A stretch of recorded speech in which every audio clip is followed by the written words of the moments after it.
Good evening and welcome to Tucker Carlson tonight. The theory that Russia won the November election for Donald Trump through some vague meddling so dominates cable news right now that it's worth summing up exactly what we know and what we don't know about that story. As of today, there is no evidence that the Russian government tampered with voting machines or hacked any votes in November.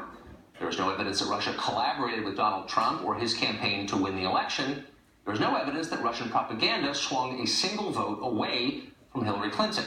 There is, in other words, no reason to believe that Russia changed the course of American political history.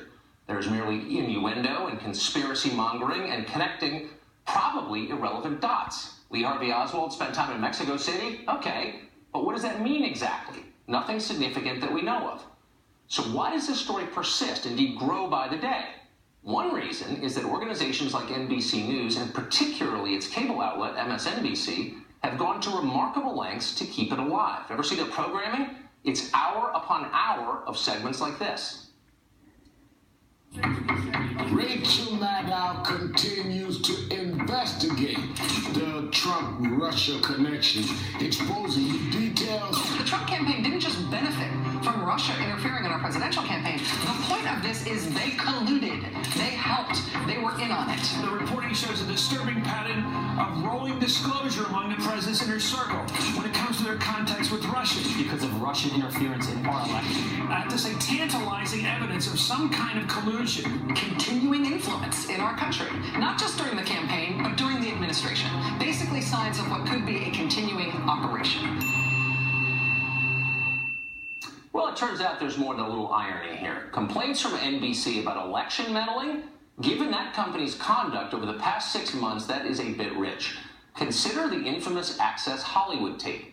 Now, if you were living in America last fall, you certainly remember it. The shocking and vulgar remarks, the immediate and disastrous effect that tape had on candidate Trump's poll numbers. It was a political bomb detonated in the final days of the most intense political race of our lifetimes. The fallout was so overwhelming that few paused to consider where that tape came from.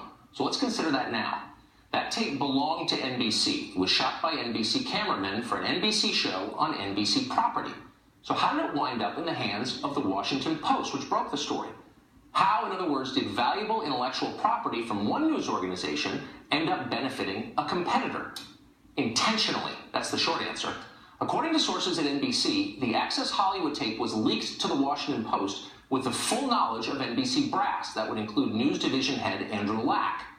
NBC's motive? To derail the Trump campaign 2 days before a presidential debate. Now keep in mind that the Access Hollywood tape had been sitting in an archive since it was shot 11 years before. NBC executives had known about its existence since at least last summer, months before it aired.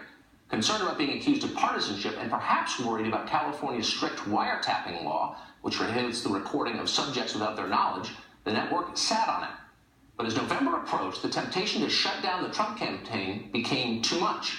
And so NBC rose to the defense of Hillary Clinton and leaked that tape. And then they lied about it.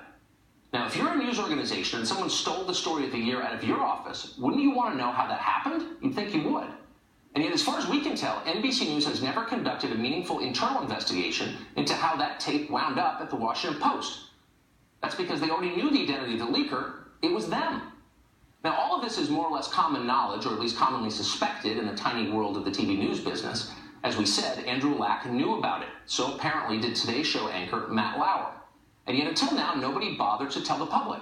We're doing that. By the way, we asked Lauer and Lack and the NBC PR department for their response to all of this earlier today. They declined comment. Still, the obvious question hangs in the air since we've been talking so much lately about election tampering, and it's this. What do you think played a bigger role in the 2016 race? The Access Hollywood tape or the Russian government? That's an obvious one. Just because NBC's effort failed and Donald Trump won anyway doesn't mean it's irrelevant. NBC News lied to the public to help destroy a politician they didn't like. We know that. We know they wouldn't do it again, do we? Do we know they're not doing it now? Unfortunately, we don't know that. And now to a Fox News alert. The hits keep coming. NBC at it again. This time their cable outlet has reported what it says is President Trump's tax returns from the year 2005. The White House has responded tonight. Trace Gallagher is here with the details. Hey, Trace.